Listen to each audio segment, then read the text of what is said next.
Ray Brown's Talking Birds. Made possible by the generous support of the Birdwatchers General Store, Orleans, Cape Cod. Birdwatchersgeneralstore.com. By Vortex Optics with the VIP warranty. Their unlimited lifetime promise to keep you and your optic covered. Learn more at vortexoptics.com. And by Hog Island Audubon Camp. For full camp schedule, program details, and to register, visit hogisland.audubon.org. Good morning, afternoon, or evening. Welcome to our show number 1042. And if you're listening live, happy Father's Day.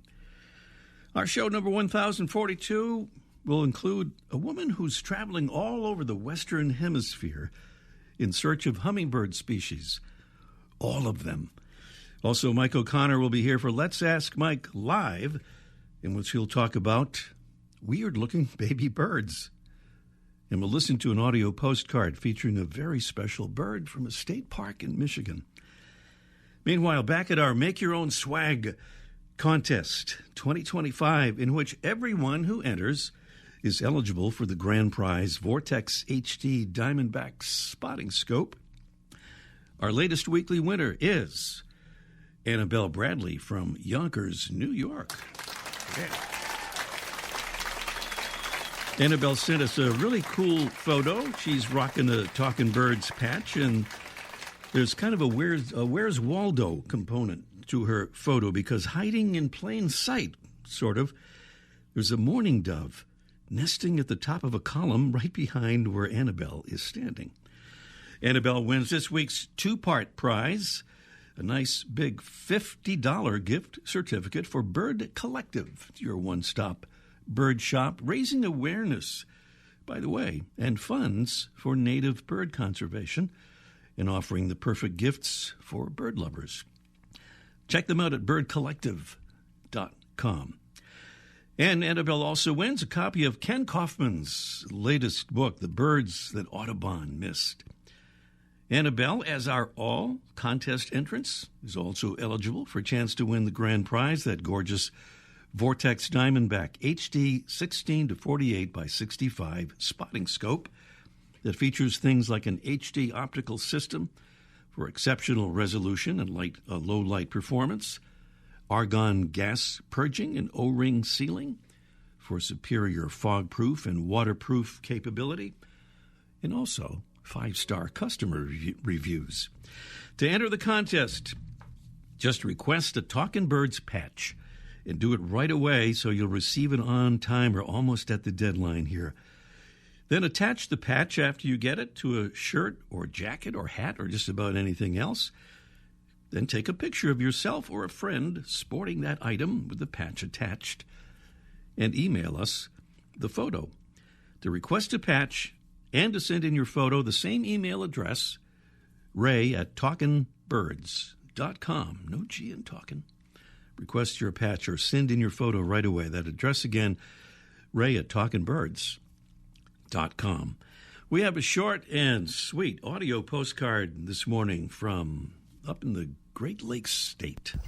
Hi, Ray. This is Doug Pfeiffer from Blacksburg, Virginia. Today we're in Heartwood Pine State Park in Grayling, Michigan. We've been on a walk for Kirtland's Warbler, the rarest bird in North America, specializing in the low-growth jack pine forest that we're in now. There's one last holdout singing. I hope you can hear it. Thanks for your show. Thank you, Doug, with that Kirtland's Warbler. That's an Audubon, a Michigan Audubon sponsored Kirtland's Warbler walk, he tried to say, up there in Michigan. Thank you so much, Doug. We love to get audio postcards. We know folks love hearing them. And it's that same address we gave a few minutes ago or a minute ago to send in an audio postcard, ray@talkinbirds.com. And to make one, just grab a smartphone or some digital recording device and describe what you're seeing or hearing for 30 seconds, a minute, or whatever, and then send that file to ray@talkinbirds.com.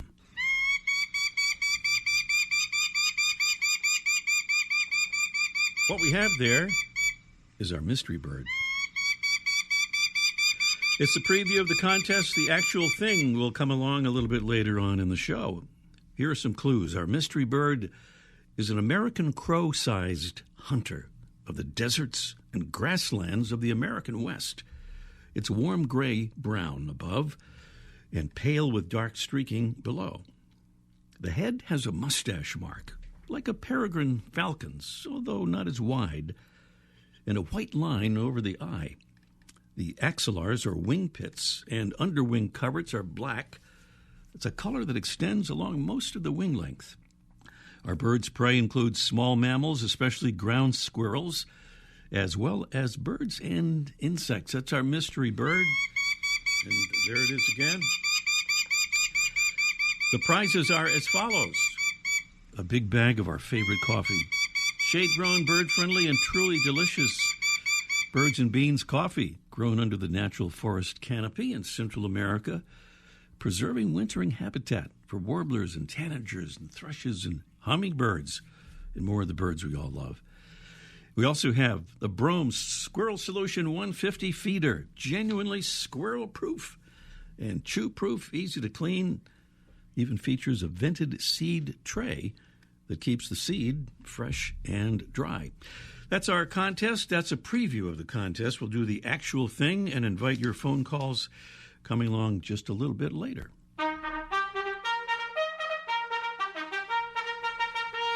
Right now, we salute another member of the royal family of Talking Birds, and of course, is our ambassadors family. We have 935 ambassadors in the family now, we're happy to say. And we're happy to say thank you to Debbie Kennedy from Plymouth, Massachusetts, America's hometown. She says, I'm a founding member of the Red Brook Birding Group in South Plymouth, nestled in the local cranberry bogs. I'm most happy when outside listening to the birds and sharing the experience with others. Really nice. Thank you so much, Debbie, and thanks for becoming a Talking Birds ambassador. Easy to do. Just go to talkingbirds.com and click on the Get Involved tab up at the top of the home page there. That's the Get Involved tab at talkingbirds.com. And join the ambassadors family. Help us spread the word about birds and conservation.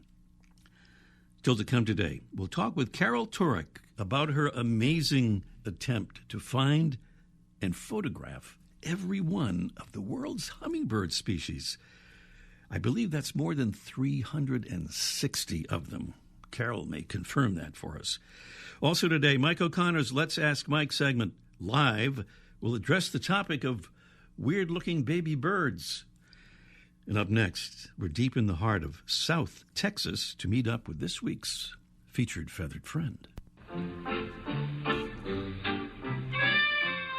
Well, when you're trying to name a bird by the call you're hearing, it always helps if the bird is kind enough to tell you its name. And today's featured feathered friend is one of the thoughtful species that does that.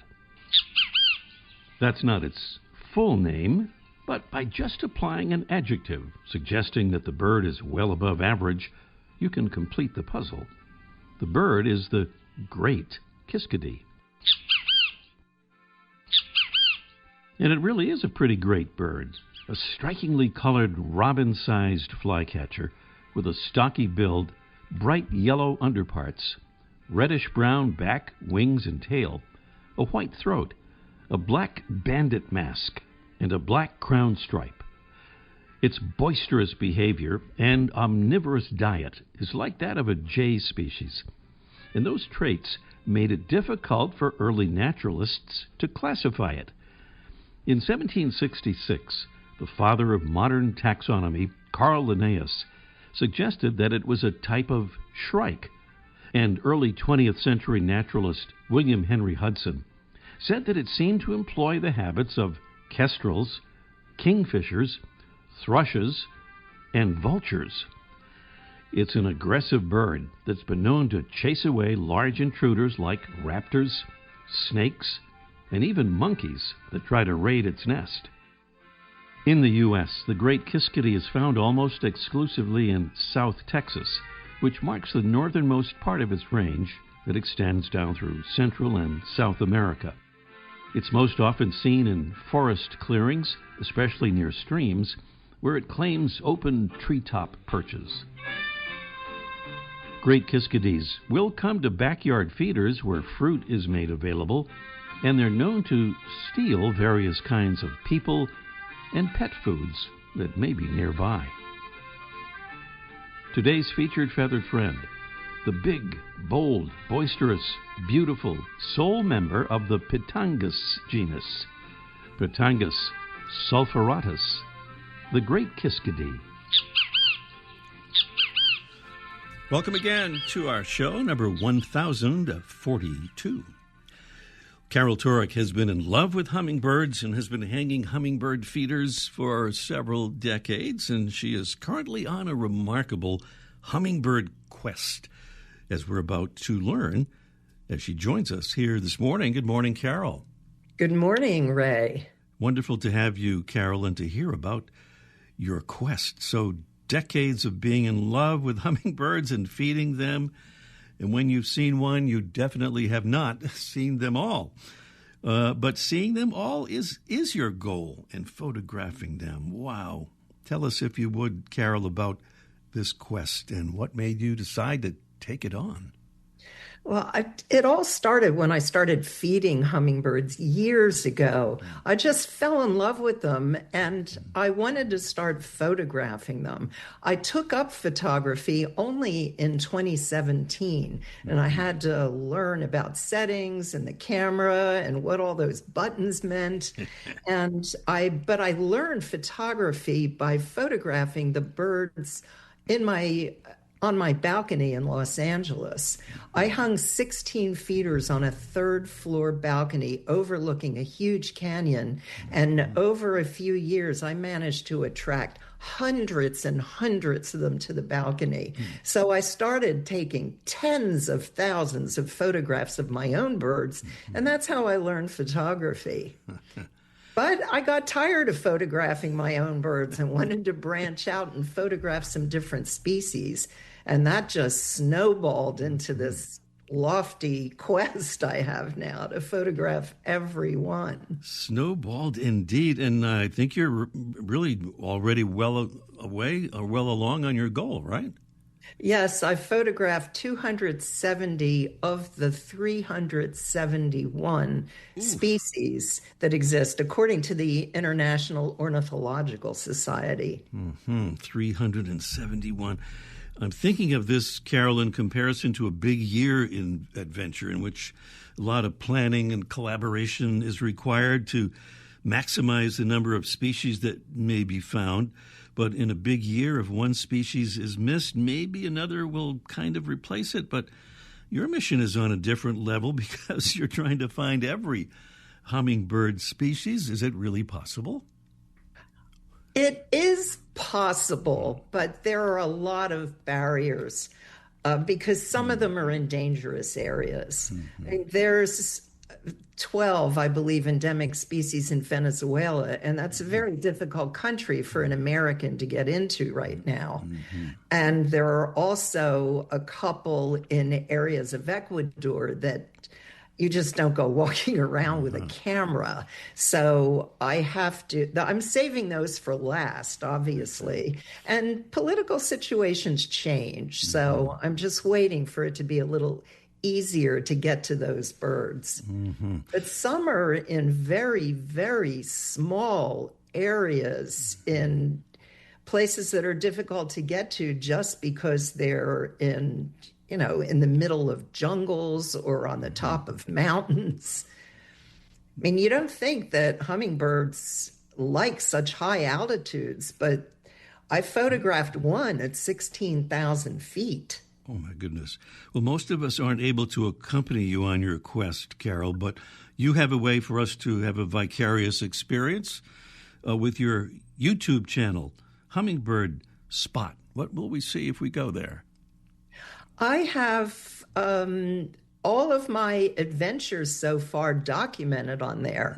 Every species that I photograph, I do a video, and we take drone footage of the area. We take film of the roads we're on and the areas we're on, and also the people I'm with, the locals, the food we're eating. So each video is like a little travelogue that shows you what we're going through to get photographs of a particular species. And you have, speaking of species, the Santa Marta saberwing in Colombia, and you have a little video there with Jürgen Vega, who found that bird, which I think has been seen twice in the last 80 years or something like that.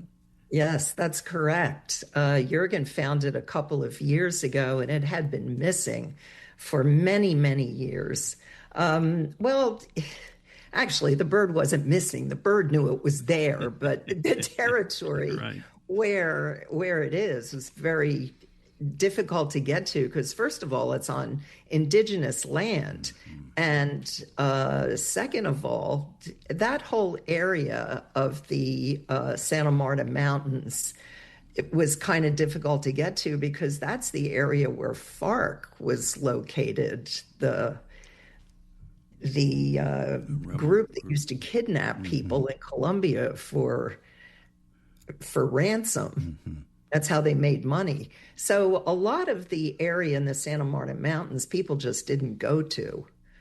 But now the area is open. But the Santa Marta saberwing in particular is only on indigenous land, and it's very, very difficult to get to. But I was taken with the American Bird Conservancy, and Hummingbird Spot is partner with them to provide funding to study this bird. And I'm very proud to say that I'm involved in the conservation of the Santa Marta saberwing. That is just wonderful, and the video is wonderful when you're there with Jürgen Vega and all your other fabulous videos. And I'll give that a mention again about the YouTube channel. Before we let you go, Carol, I wonder if you could offer a tidbit or two of advice for folks who are feeding hummingbirds at home. Well, the number one thing that you have to do is keep your feeders clean. Hang it in an area where the hummingbirds can see it. A lot of people hang it under a tree and then wonder why hummingbirds don't come to their feeders, because when they're flying over your property, they have to be able to see the feeder. But keeping it clean is the number one thing. When it's hot, you should, like over 80 degrees, you should change the food every day. And what I tell people is that you have a concentrated sugar solution. Make yourself a glass of really sweet iced tea and leave it outside on the counter for 4 days and see if you would drink it. If you wouldn't, then don't feed it to your hummingbirds either. Good way to illustrate the issue. Carol Turek is on a quest to find and photograph every species of hummingbirds, 371. And here she is on Talking Birds. Follow her on her Hummingbird Spot YouTube channel. It really is great. And by the way, Carol, you'll be speaking at the Global Bird Fair, not far from Birmingham, England, or Birmingham. I think you'll be speaking on the 11th of July, right, for listeners who are in England who might be able to get there. That's correct. On the 11th at 5 o'clock on the Avocet stage, I'm going to be giving a 45-minute presentation with lots of pictures and video about my quest. Amazing. Carol Turek here on Talking Birds. Thank you, Carol. And up next, it's our Mystery Bird Contest in just 1 minute. The flutter of a tail feather, the flash of a wing bar in mid-flight. You don't always have a lot of time to identify a bird in nature, let alone to appreciate its beauty. But with Vortex Optics, you'll have the power to bring every wild moment closer. When you choose Vortex, you're choosing to have a partner in the field as passionate about nature as you are. Whether you're spotting old friends on the backyard feeder or packing for a once-in-a-lifetime trip to add a few species to your life list, Vortex offers a full range of optics and optics accessories for every birder and every budget. And whether the birds are taking you to another state or another country, you're always covered by the Vortex VIP warranty, an unlimited lifetime promise to keep you and your optic covered. If you'd like to learn more, or if you need help choosing your next optic, give Vortex a call at 1-800-4-VORTEX or visit vortexoptics.com. It's our mystery bird. We always say, call as soon as you possibly can, and we want to say it twice today because we're even shorter on time than usual. Call us as soon as you can. Here's the number, 781-837-4900. Once again, it's 781-837-4900. Our mystery bird is an American crow-sized hunter of the deserts and grasslands of the American West.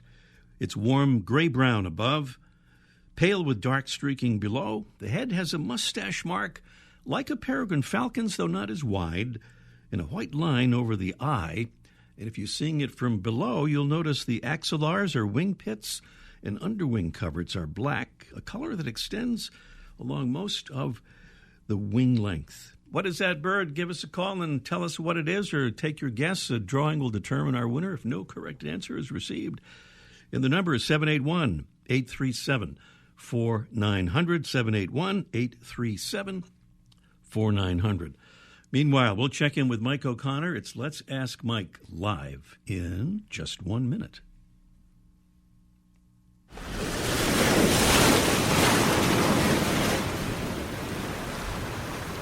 Hog Island Audubon Camp has welcomed nature enthusiasts to its shores since 1936.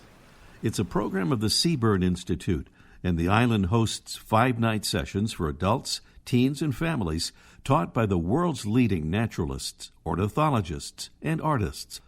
Hog Island campers deepen their relationships with the birds and the ecosystems around them during the island's immersive educational camps. New for the 2025 camp season is Let's Go Birding Together.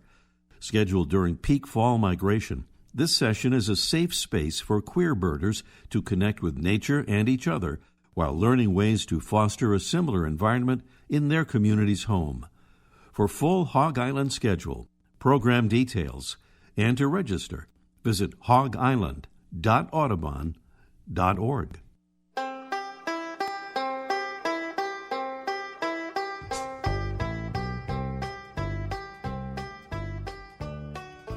The microphone on. I like that. Cape Cod is the place. Mike O'Connor is the guest every week on our show with our Let's Ask Mike segment. Let's see. Let's say good morning for a good morning, Mike. Whoa. Yeah. Is my microphone on? Yours is on and mine is on, and I guess that covers it for the moment. And anyway, it says here that, it doesn't say here, but I know that Cape Cod is a great place for horned larks. But you're interested in a much more exotic bird, the horned house finch, if I have that correct. That's what it says here. No, you're right. No. And before I do that, I just want to give a quick shout-out to Diane and Laura from the Chicago area. They stopped by the other day, and Diane, it turns out, is one of your ambassadors. Nice. So, they came by and they were very friendly. And, ambassadors, they always get free valet parking in a muffin basket when they come in. So, nice. A muffin basket? Yeah. I didn't know about that. Wow. I had eaten all the muffins by the time they showed up. But so the basket, all right. The basket was... But get your own muffins. I mean, come on. They were very friendly, so thanks for coming in. And you're right, horned larks are a thing, but this time of year we've been getting a wall of pictures sent to us from unusual birds because it's baby bird season and baby birds look a little unusual, and one of them is a house finch. House finches, sometimes the young birds start to molt, but they have a couple of feathers on either side of their head, and they clearly look like horns. And if you look online, people have a theory, what's going on with that, but there's no theory. It's just they're molting. And sometimes a few feathers hang on a little bit longer, and they're only there for a week or so, and then they molt off. And so they're not even in any field guides because it's just so temporary. But everybody knows house finches because they're pretty much a countrywide, continent-wide species that has spread in recent years. So now I have them in my yard, and there's like 30 baby house finches, but a couple have these little weird horns going on. But it's not a new species. But at this time of year, we get cardinals with brown beaks because those are the young ones. They don't have that big orange red beak that the cardinals have. We're getting pictures of those. And woodpeckers, I got a hairy woodpecker, and somebody sent me a picture of a downy woodpecker with a red patch on the front of its head, where traditionally they're in the back when the adults. But for some reason, the babies have it in the front.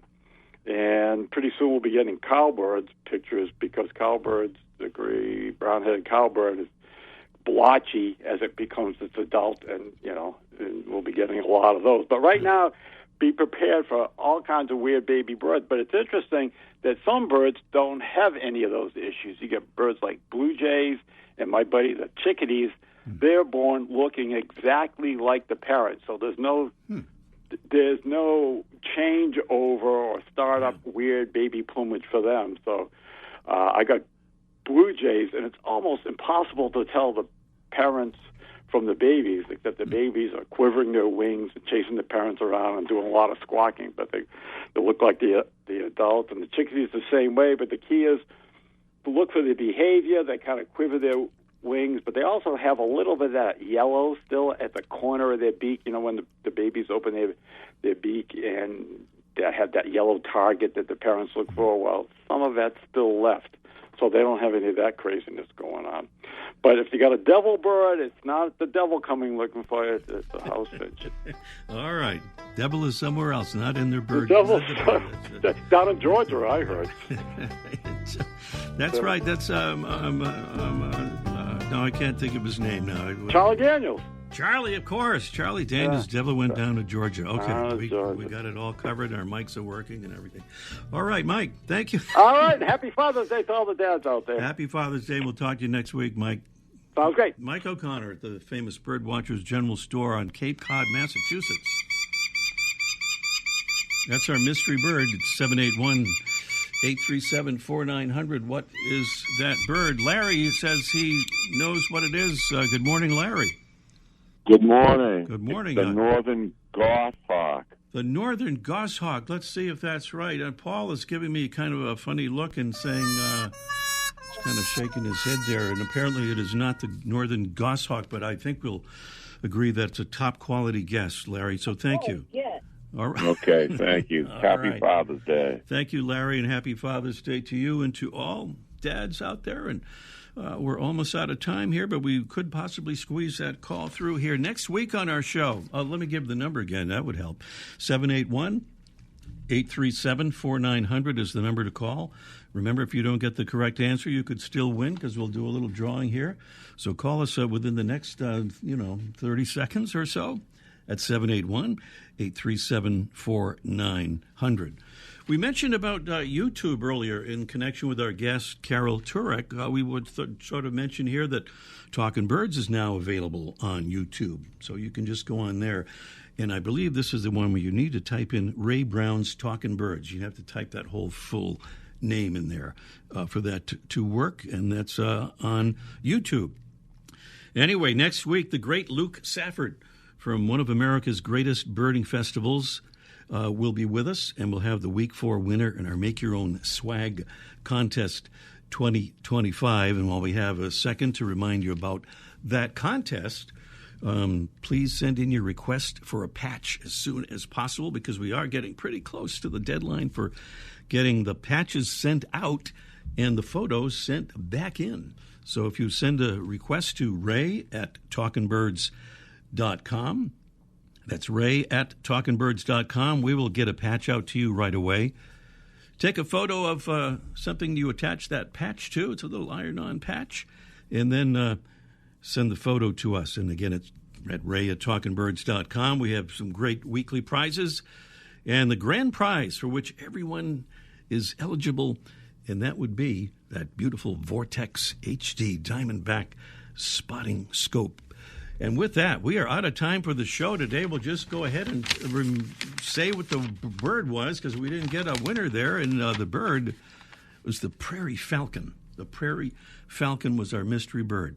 Thanks to our amazing Talkin' Birds team, Debbie Bleacher, Freya McGregor, and today's producing engineer, Paul Pisa. I'm Ray Brown. See you next week. The bird show. I like that. I love that. Ray Brown's Talkin' Birds. Made possible by the generous support of the Birdwatchers General Store, Orleans, Cape Cod. Birdwatchersgeneralstore.com. By Vortex Optics with the VIP warranty. their unlimited lifetime promise to keep you and your optic covered. Learn more at vortexoptics.com. And by Hog Island Audubon Camp. For full camp schedule, program details, and to register, visit hogisland.audubon.org.